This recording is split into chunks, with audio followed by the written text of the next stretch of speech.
নমস্কার সবাইকে, সব্বাইকে আমার চ্যানেলে অনেক, অনেক স্বাগত। সকালবেলার ব্রেকফাস্টে আজকে এই চটজলদি সিমুইটা বানিয়েছি। আমরা অনেক সময় বিভিন্ন রেসিপি দেখি কিন্তু তাতে এত কাঠখড় পোড়াতে হয়, তখন বিরক্ত লাগে। তবে আমার চ্যানেলে আমি সহজ উপায়ে তোমাদেরকে রেসিপি দেখাই। কড়াইতে ঘি গরম করে তাতে দিয়ে দিয়েছি 2টো এলাচ আর সিমুইগুলো। সিমুইগুলো মোটামুটি যে কালারের দেখলে সেই কালারের হয়ে এসছে আর পাশে বসিয়ে দিয়েছিলাম দুধটা গরম হতে। দুধটাও কিন্তু আমার অল্প গরম হয়ে এসেছে। এদিকে দিয়ে দিলাম খানিকটা কিশমিশ, কিশমিশগুলোও আমি এর সঙ্গে নেড়ে নেব। তবে কাজু যেহেতু আমি ভালোবাসি না তাই আমি কাজু দিই না। তোমরা চাইলে অন্য কোনো যেকোনো ড্রাই ফ্রুটস দিতে পারো, সেটা ভালোই লাগে খেতে।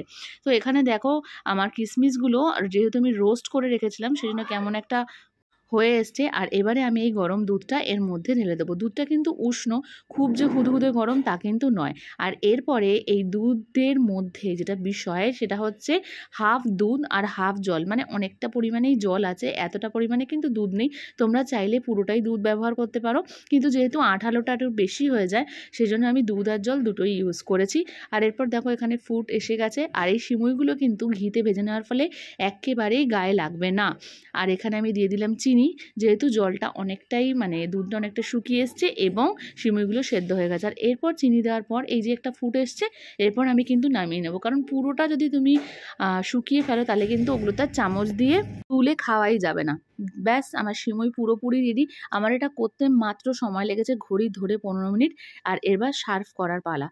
বাড়িতে সবাই এই সিমুই খেতে যে খুব ভালোবাসে তা নয়, তবে আমি সিমুইটা এভাবে বানালে দেখি যে খেয়ে নেয়। আর হ্যাঁ, যে কোনো খাবারই পরিমাণে অনেকটা ভালো লাগে না।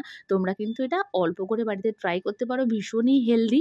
আর যদি তোমরা চিনি না খেতে চাও তাহলে এখানে কিন্তু তোমরা বাতাসারও ব্যবহার করতে পারো।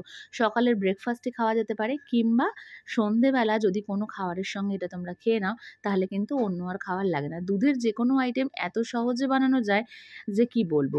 তো এটাই কিন্তু সহজে বানানো যায়, অন্যান্য পদ্ধতিগুলো কিন্তু অনেকটাই হার্ড। তো চলো আজকের ভিডিওটা এখানে শেষ করছি। ভালো লাগলে আমার চ্যানেলটাকে সাবস্ক্রাইব করে আমার পাশে থেকো। ধন্যবাদ সবাইকে।